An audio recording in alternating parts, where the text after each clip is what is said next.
Hello. Welcome to our channel. Before anything else, please subscribe and leave a like. 5-star Erling Haaland sparks Man City rout in 35-minute goal spree.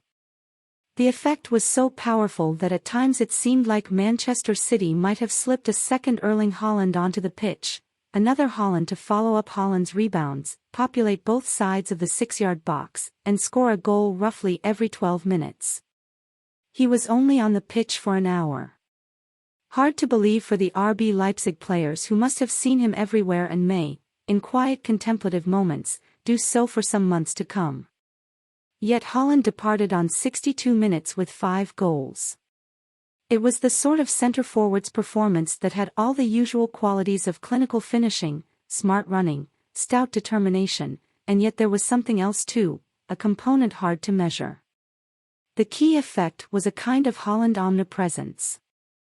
That is to say, a Haaland presenting itself at every occasion when the ball broke free in the Leipzig area.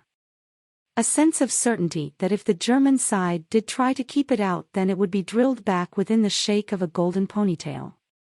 There were none among the 5 goals that you might say were spectacular, but the cumulative effect of Haaland, of the Haaland phenomenon, was astonishing. It broke Leipzig, and it felt like another night when the legend of the Norwegian goal machine took a stronger grip on Europe. That was even before one considered soaring performances from the likes of Kevin De Bruyne, Ilkay Gundogan and Rodri. Into the last 8 of the Champions League for the 6th successive year in a row, the question is posed again, can City finally win it? With Haaland in this form it feels entirely likely.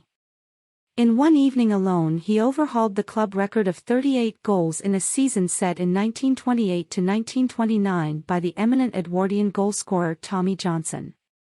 Haaland now has 39 goals in 35 games in all competitions, and he may have as many as 19 remaining games to score some more.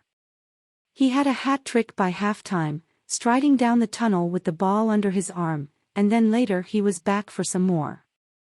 Leipzig collapsed in the second half, but each time another fissure opened there was Haaland, again and again. He had scored the first from the penalty spot on 21 minutes, charging at the ball like a man who intended to convert 2 with one swing of the boot. Within 36 minutes, either side of the break, plus stoppage time, he had 4 more. Marco Rose, the Leipzig manager, would later express bewilderment at his players' failure to defend at set pieces, and he was certainly right in that respect. He nobly declined to comment on the dreadful decision by referee Slavko Vincic and his VAR, Alejandro Hernandez, to give City the penalty that Haaland converted for the first. As he had on Saturday against Crystal Palace, Haaland drilled home the penalty, and so the rout began. Then Guardiola had talked afterwards about a time when, for all the goals, his number 9 might be more closely associated with the other things that go on in this City team, the restless, unending passing and pressing.